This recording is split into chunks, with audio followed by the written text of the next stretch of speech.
2023's Lunar New Year at Disney California Adventure was quite a celebration of Asian street food and all of its fusion-y goodness, paired with entertainment, activities, and colorful sights.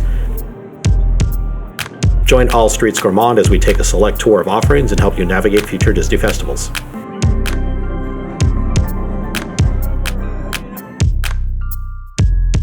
Hey everybody, it's All Streets Gourmand out here at Disney California Adventure, celebrating Lunar New Year. It's a beautiful day out here in Anaheim, California. So what we figured on doing was make sure that we knew what we wanted to get before we came here. A bit of an overview. For 2023, the event had 6 marketplaces peppered throughout California Adventure, with several other Disneyland Resort locations joining in the fun with event-adjacent menus and treats. Had to be honest, part of the fun was hunting down different items, with the trusty guidebook they published at our side. And what a view this time of year, all of this with the backdrop of the colorful lights and sights of DCA.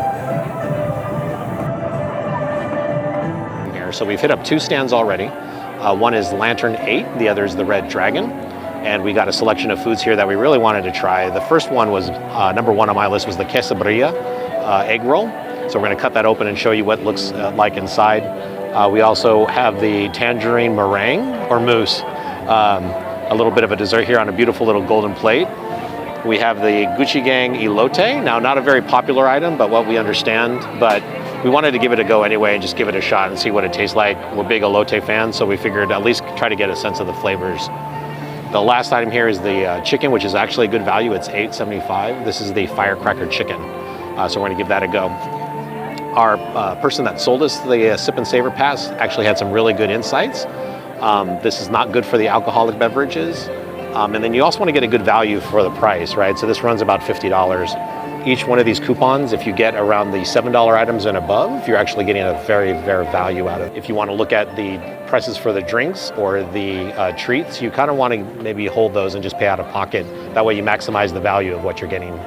So for the red spice fried chicken bites here, we've got fried chicken chicharrones and a spicy red chili sauce. You know, outside of the description, I can't stop eating it. There's a lot of, really fresh chicken taste. So, knowing Disney, they're making these fresh, probably in the morning.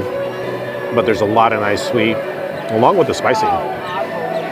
So, with the other seasonings, which taste very Szechuan to me, I think we're getting like a really good mixture here. So, I think it's a really good value for the $8.75. Again, look how much chicken there is there. Bring a friend, have somebody else help you eat this. All right, we're moving on to the quesadilla egg roll. And this one piqued my interest the most. So what I like is that it is seemingly, at least by name, a fusion of Mexican along with the Asian. So you're getting the Asian egg roll here, very traditional. And inside it looks like you are getting a bit of some meat, which I'll have to look up, but along with some cheese. And I do see a little bit of spice in there and some aromatics. So we're going to give it a go.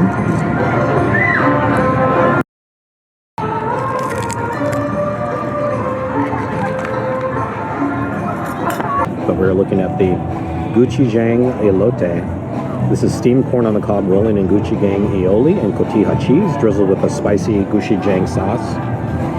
Now, again, this was the one that wasn't really thought of too well, at least online or by some of the things that we saw, but we want to give everything a fair shot. What you see here is just a beautiful cotija cheese that's just coated all along the corn there.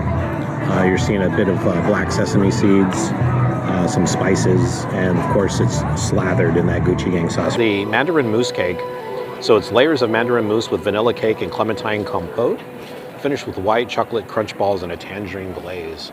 So we're gonna cut this open and see it. It's almost too pretty. I'm sure you've heard that from 1,000 people, but I should turn this around. So we're gonna give it a little cut here on the side and you see what we can see. So satisfying if you like to cut open a little bit of mousse there. So look at that. Layers of that cake. I see the mousse. I see that compote in the middle.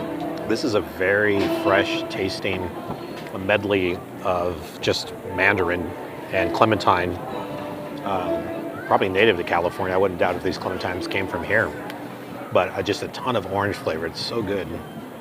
Very delicate, as you can imagine by seeing this mousse. Very much like a flan. It's just excellent. I highly recommend this one. It's $6.25, so it's on the lower end. So we actually didn't get this one on the plan. All right, so great. So we've tried everything. As you see, we cleared our plates with the exception of something. So I'm going to point out here, bring these along when you go to one of these festivals. You can bring in little baggies or little containers. They will come in very handy for you. And then you're not wasting anything. It's always a good thing. So out of all the things that we've tried, between the firecracker and the egg roll, I actually go with the firecracker on my end, but I do appreciate the elote having all that tons of flavor in there. The meringue is gone. If there was 2 of those, I'm sure we probably would have eaten both. So I think this is great. Really try it. We're on to the next one.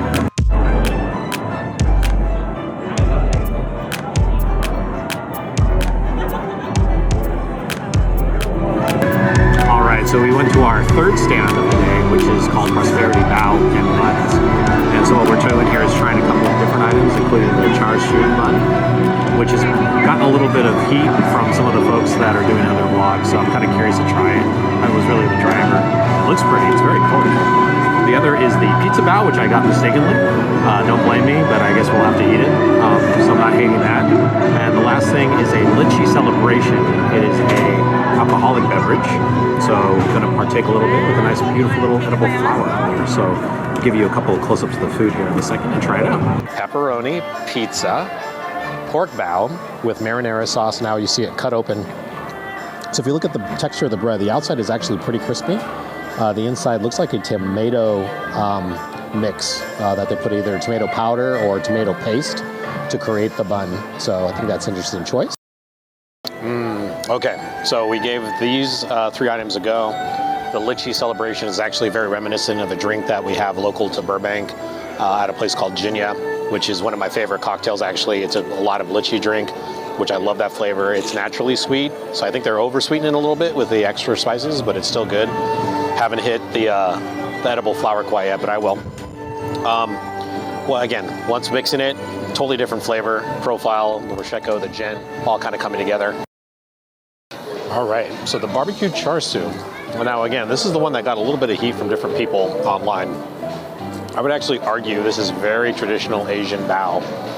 So the pork that's on there is very reminiscent of the dried pork that they use as flavoring for a lot of different foods.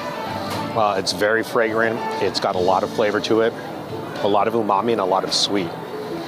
So some of you might be familiar with that type of topping that you might put on things like ramen or on rice. So extremely reminiscent of that. You can kind of see that in there. You see a little bit of the pickled onions, which is very nice. Cilantro and the jalapenos. The jalapenos are not hot, which I actually appreciate if I'm out and about. The bao itself is a little dry, but I'm not gonna, bang on it too much. It is fresh, so it's a nice fresh pork bao. And I'm not sure why all the heat. I think it's a very good and a very flavorful addition to the menu. I think I'm feeling I'm missing something. I'd probably load it up with something a little bit more, maybe like pickled cucumbers, which approaches pickles. So even some sort of pickling on there would be great. But no, not a bad item. And then on the pizza bao, it's exactly what I expected. I will say that it's very carby. Had to take a fork and knife to it to actually open it up. And as stated at the table, it sounded like we had to eat like a lot of bread. You're just getting a lot of bread in your mouth. So if you're into bread, you're probably gonna like it. All in all, another great exploration of foods through the eyes of others, in this case, Disney parks. For us, we appreciate the celebration of these Asian flavors and the creativity to mash up flavors. Lunar New Year's traditions include eating specific foods for good luck and longevity, so we hope you were able to celebrate accordingly this year.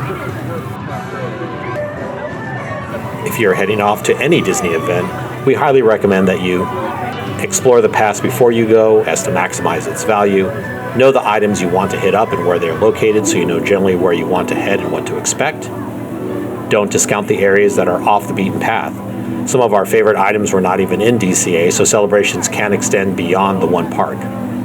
Make sure to look for any exclusive merchandise before you go, just for general awareness. Come prepared with your foodie kits so you can properly store and enjoy your day. More hints and tips are always available at allstreetsgourmand.com. I'm Jack, and thanks for joining us on this adventure as we look forward to more streets to explore.